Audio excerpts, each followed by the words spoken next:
all falling apart here. I can't believe what's happening. It's strange. Such a little thing. How many times you watched that thing? Guess you really miss her. As many of us now know, it appears that EA has indeed heard our cries for some sort of revival of the Dead Space franchise. And they are finally giving us just that, in the form of a total remake of the original game. While that is perhaps playing it a bit on the safe side, and a more ambitious true fourth game in the storyline would have perhaps been preferable, especially seeing how well the original game still holds up, at this point, any form of a return to the series is welcome. But given that it is a remake and not just a remaster, and thus able to take advantage of all of the lessons learned and advancements in game development that we've seen over the last 15 years since the first game's release, here's hoping that EA Motive are given the time and resources needed to do the game justice and maintain what is needed to ensure a successful remake while smoothing over the game's few rough edges and keeping what Visceral Games got right intact. It's certainly true that most things about Dead Space hold up just fine today, especially if you don't get hung up on dated graphics too easily. But the truth is, there's nothing from that long ago that couldn't be smoothed over a bit for today. So for now, let's talk about a few of those things that hopefully EA Motive has the foresight to address in the upcoming remake. Before we begin, please consider subscribing and enabling all notifications by clicking the bell icon. With that out of the way, let's get started. Excessive linearity.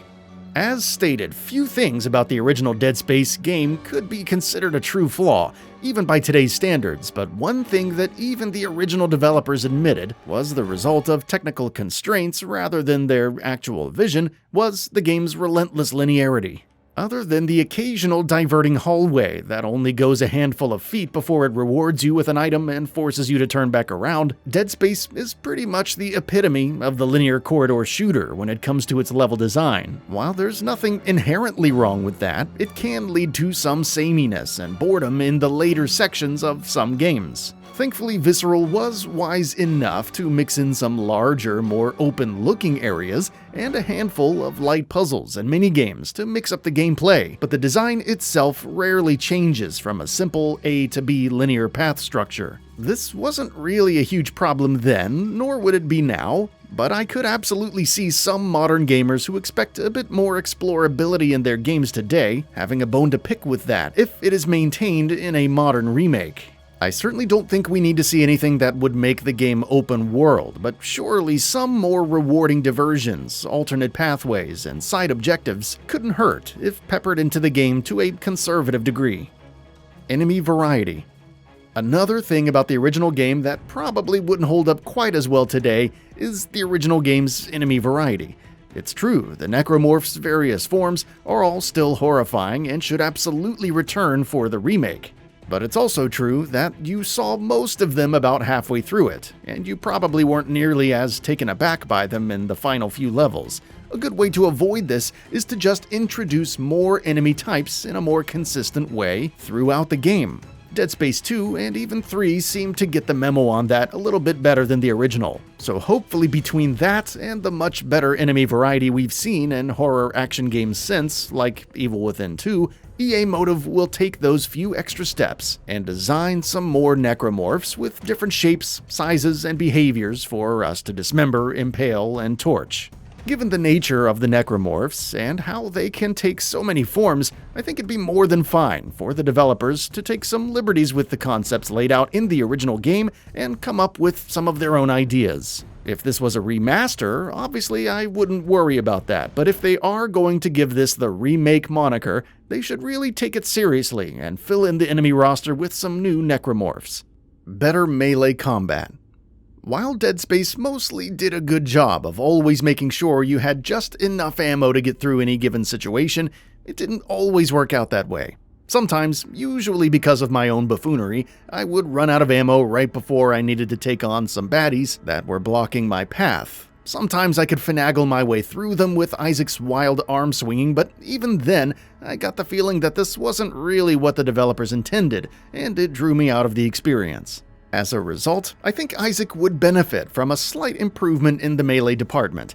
This could come in the form of better punches that have a higher probability of knocking enemies down so I can run past them, or perhaps including some environmental items here and there like chairs, fire extinguishers, etc. that can be used as temporary melee weapons that last just long enough to get the player through a sticky situation.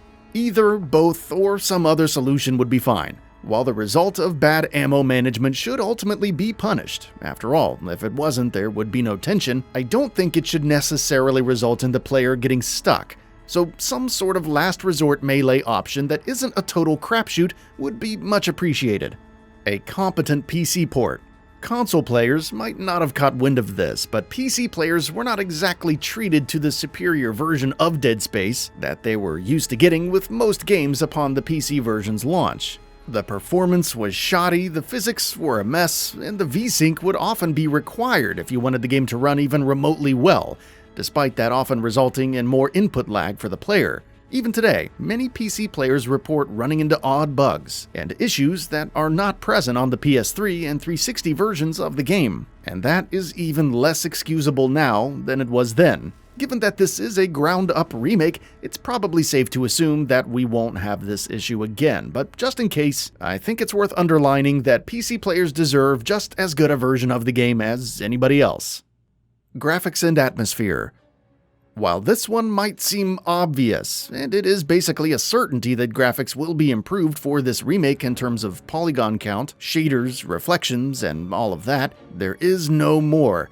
There is more to Dead Space's graphics than just impressive metrics like that. Dead Space has a certain je ne sais quoi that is hard to describe and, I imagine, hard to remake. I'm not sure if it's the fact that the lighting is only coming from small sources most of the time, or if it's the strobing effect that many of the flickering lights give off, or if it's the balance between those lights and the shadows and darkness that are just as prevalent in the environments as anything else, or perhaps a combination of all of that, but whatever it is, it must absolutely be maintained. It's one thing for a developer to recreate the look of an old game, but it's another thing entirely to know why that look was so effective, and bring it into a new experience in just as effective a manner. Given that this remake will be on the Frostbite engine and only focusing on current-gen hardware, the team at EA Motive should really have nothing holding them back. So let's hope, at the very least, the tone of Dead Space's visuals are handled with the dexterity and care they deserve. That's all for now. If you enjoy what you saw, please hit the like button. And if you're new to the channel, now is a great time to subscribe. We upload brand new videos every single day. After subscribing, don't forget to enable all notifications by clicking the bell icon. Thanks for watching this video, and we'll see you next time, right here on GamingBolt.